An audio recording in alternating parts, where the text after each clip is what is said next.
Помладите земјоделци се склони и отворени и почесто се работуваат со стручните лица, значи од почеток до крај, не дозволува да се јави болест, напад од болест или штетник, да го превентират, за разлика од постарите земјоделски производители кои што се научени по свој тертип да работат, кои што мислат дека секоја заштита пред се на растението е фрлање на пари и чекат да се случи појава, масовна појава или општо појава на болест или штетник и да интервенират.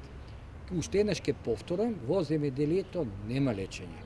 А најголема економска неисплатливост е штета кога некое производство нема да се извади. Значи не е толку цената, него колку што е неизвадливост, односно уништувањето на самите растенија. Затоа што знаеме дека одредени болести можат многу брзо, за неколку сати, па до 1 до 2 дена целосно да ги уништат растенијата, без разлика дали овоштарство, граминарство, лозарство, секаде.